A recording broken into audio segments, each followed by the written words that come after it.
dream vacation in the U.S. Virgin Islands turned into a nightmare for one Delaware family.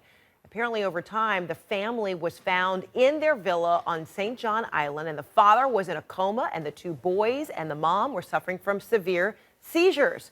EPA officials say a pesticide at their rented luxury villa may be to blame, and the Justice Department is now launching a criminal investigation. CNN's Sarah Ganim joins me now with more on this from New York. Sarah, so how's the family doing? How long had it been before anyone noticed they hadn't seen the family to find them in a coma or in seizures? Yeah, Fred, I just got off the phone with the family attorney, and I have to tell you, unfortunately, the parents are doing a little bit better, but unfortunately the boys are still in pretty bad shape. The attorney told me that they were, quote, in rough shape, and I want to just run through this for you. The parents, Teresa Devine and Steve Esmond, he says they're doing better, but their teenage son Sean, who's just 16 years old, and their son Ryan, who is just 14 years old, still in critical condition at a children's hospital. This whole family was airlifted back to the mainland United States after falling ill after a fumigation of the villa beneath the one where they were staying at the Siranusa Resort on St. John in the U.S. Virgin Islands. This was very scary, Fred. The older boy had blood in his lungs. His heart was failing.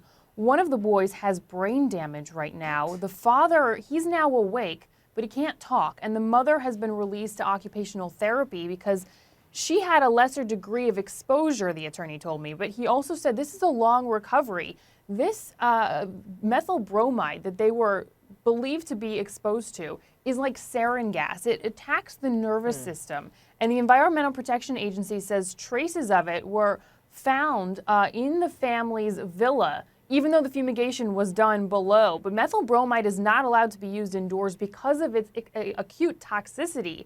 So the EPA has this restriction on it. Now, the resort, which is owned by Seaglass Vacations, told us that the pest control company Terminix is the one that fumigated on March 18th. And that was smack dab right in the middle of the family's vacation, which was 9 days in the U.S. Virgin Islands.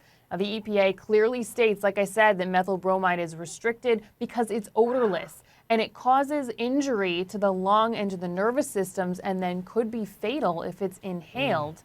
Now, the U.S. Department of Justice has now opened a criminal investigation. The EPA is monitoring the air and environmental samples at that resort and working with local agencies to figure out what happened. Terminix told CNN in an email that it is, quote, looking into this matter internally, cooperating with authorities. They said, we're thinking about the family and we join the community in wishing them a speedy recovery. A spokeswoman for the EPA told CNN it is actively working to determine how this happened and will make sure steps are taken to prevent this from happening to others at vacation apartments or elsewhere. And just to wrap this up, Fred, the attorney told me, he said, quote, this is the most horrifying story in the world. It really is. Oh my gosh, that is just heartbreaking. We are, of course, hoping the best for that family.